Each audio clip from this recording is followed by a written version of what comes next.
So who is the Faithful Feminist? Well, here I am, the woman behind the brand. So my name's Kenyon MBE. I am a female champion and advocate. I have spent the past 30 plus years working exclusively with women and latterly for the last 16 years with teenage girls. And I am utterly passionate and focused on women rising, being bold, brave, and believing in themselves and maxing out their potential. And I think there's so much talent out there, female talent out there that is invisible, that is not seen, and we really need to action that. So The Faithful Feminist is kind of my fourth act. So my first act when I left home at 16, well, I didn't leave, I was kicked out. At 16 was to be a corporate bunny and climb the corporate ladder. And I did that very well, very successfully. I had very, very successful 10 years before I hit burnout. And then I became a serial entrepreneur, working really in personal development, which has always been my religion. I've always been on that journey. So I spent 10, 15 years as an entrepreneur running businesses that were kind of connected to helping people step up and be the best version of themselves. In 2002, I trained to be a coach, a cognitive behavior therapist, and a counselor. And then I set up my own coaching practice. I attracted lots of women. I didn't really get why. And then I did get why when I got on my couch. And then my entrepreneurial ability kicked back in and I wanted to create a platform for women, a community. So in 2004, I set up the Well-Heeled Divas, probably my second act. And the Well-Heeled Divas was a community of women nationally where we used to run events and motivational events, personal development weekends. We ran coaching circles for women. We coached personally. We ran wealth programs for women. Absolutely loved it. It was a joyful time for me, but also a stressful time for me because the partnership I was in that business really went to town in the wrong way.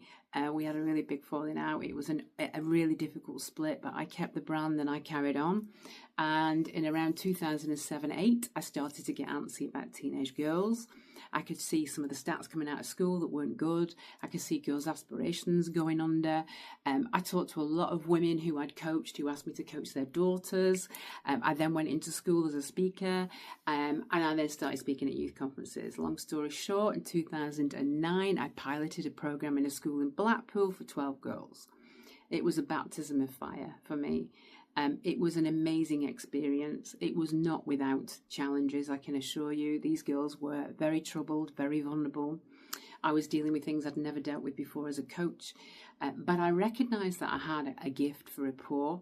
And I recognised, because I also have a tough backstory, particularly when I was a teenager, that I could really identify with these girls and channel lots of my life and lived experience into that room, which I really, really loved to do. And within 3 months of a 6-month program, I had already made the decision that I would dedicate the rest of my life to teenage girls. And so I set up Girls Out Loud in 2010 and off we went. We started working in schools doing events, doing motivational role model relay events like speed mentoring. We were doing day events, hour events.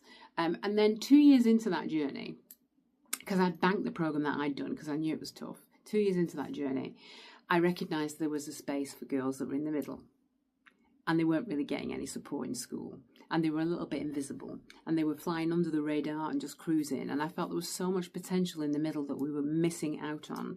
So I developed the Big Sister program. Big Sister is a role model relay, role model mentoring program. It is our flagship program. It is the biggest program that we do because it engages women from all walks of life. We train them to be a mentor. We connect them to a girl, 12 to 13-year-old. We put them together, 20 big sisters with 20 little sisters. We connect them as a unit and they work together for 12 months. And we facilitate and curate that whole program. So it works like a dream. We see massive shifts in the girls, but we also see massive shifts in the women. So here I am working with women again. Around 2004, 16 years in doing this program, I started to feel a little bit untethered. I started to feel a little bit unfulfilled, and I wasn't quite sure why, because the work that Girls Out Loud does, and we now have a serious team in place that are pushing us forward, the work we do is like frame breaking. It's amazing, and I'm utterly proud of that. to see the journeys that everybody goes on, and to see those vulnerable girls step up and assert themselves and make better decisions, and not fall through the cracks in this society that we have, where it's so easy to be groomed and it's so easy to be kind of encouraged into criminal activity. So all of that it's amazing. And you can look at our work at girlsoutloud.org.uk and see the impact that we're having. But I felt untethered. And so on my 60th birthday, I went to Glastonbury. Not the muddy boots and the tents. Anybody that knows me, I'm a 4-star girl at minimum. But I went to Glastonbury for a kind of spiritual retreat. I knew it would help me to just like sit back and reflect a little bit on where I was in my life.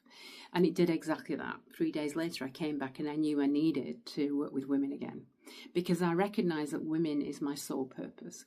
And I absolutely love working with teenage girls. It's been an eye-opener for me, 100%. But I was missing that connection to women. And I was dipping into it when I was training the women to be mentors, but it was not enough for me. So in 2025, I started to create The Faithful Feminist. And I looked at the things that I was really passionate about. And I'm really passionate about the cause. I'm really passionate about the structural barriers and shifts that we need to make for women to take their place around the top table, around the C-suite, for women to be entrepreneurs, growing big businesses, not micro businesses. So there's a whole load of stuff that is about structural change and campaigning and being an activist that was really important to me.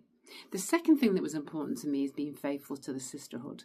The Sisterhood is something that I have been passionate about and has been part of my journey for the past 30 years. To have women supporting women, coming together, connecting, sharing, supporting, is just fundamental to who I am.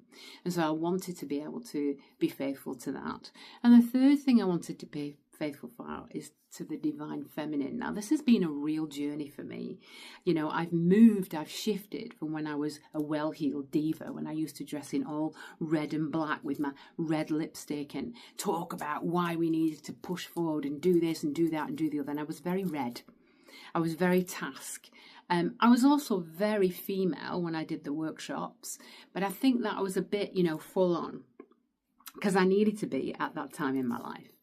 And I've kind of gone on this journey for the past 20 years, and everything about me has softened and shifted and changed. And if you knew me back in the diva days and you talk to me now, you'll hear a very different language.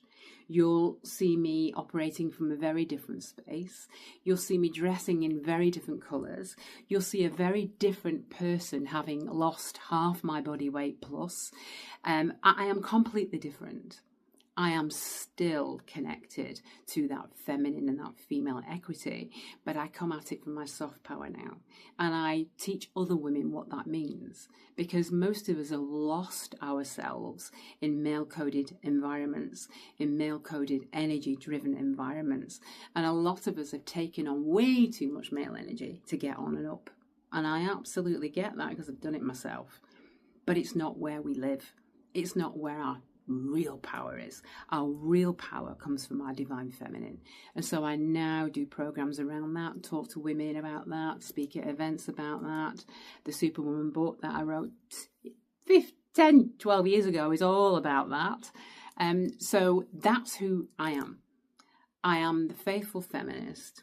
I am a massive female advocate. You'll see me speaking. I've got a podcast out very soon.